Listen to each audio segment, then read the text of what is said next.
Alright, I'm back at it here, trying to get this rest of this build video back together. COVID's kind of put a hurting on me, so it's taking me a little bit. You can see that I'm just installing the standard 4L60E bottom apply plate. I will be using an Alto APAC on this build. Generally, when I use the APAC, you will have to still customize the gap set, and usually I do that with adding a steel plate, which you'll see here in a moment. But the APAC starts out with a dual-sided friction, then an externally splined friction, then an internally splined friction, and you just alternate, until the stack is complete.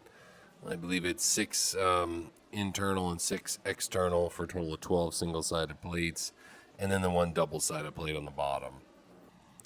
But when you do have to add a steel to, get your gap set on an APAC by Alto or a Besta Z-Pack, you're just using a regular steel plate like here. This is a choline steel I'm showing you.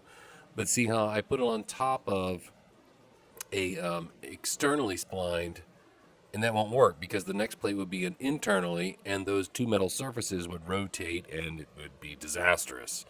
The only way you can install a steel in a one-sided setup like this, you have to install it against a plate that's going to be not moving, or a friction surface against the metal side that will be moving. Like here, I'm installing it on top of an internally splined plate, and then the steel surface touching the steel surface of the steel plate on the next externally splined single-sided plate.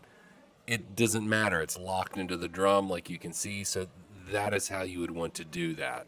But unfortunately, this drum, or fortunately, however you want to look at it, this stack and this drum did not require me to use this spacer, as you're going to find out. I'll show you, because this is actually stacking it incorrectly on how tight it is.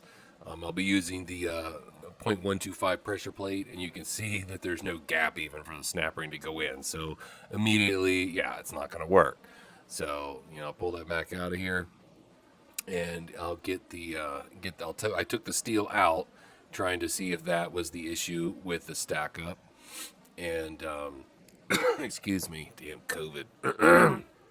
And I'm using a 0.65 snap ring, and even installing that, it's still too tight. I can tell, like, it's not going to go in. It's not going to be right. So, I'll pull that out of there. Ultimately, what ended up being the issue was, and you'll see it, is I used the wrong bottom friction. I used a standard thickness friction in Red Eagle that's like, so what is it, 72, I think, or something like that. There's the Power Pack friction that's only 62 thousandths, which is what I should have used. And then the factory one, which is like 80.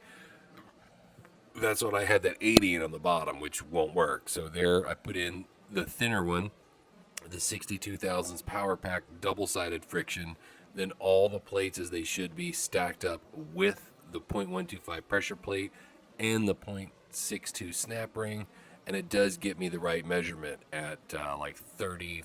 I like 35 to 40 as long as it's under 40, and it is. Here is very important on these springs. You have to use these springs, and I use special springs.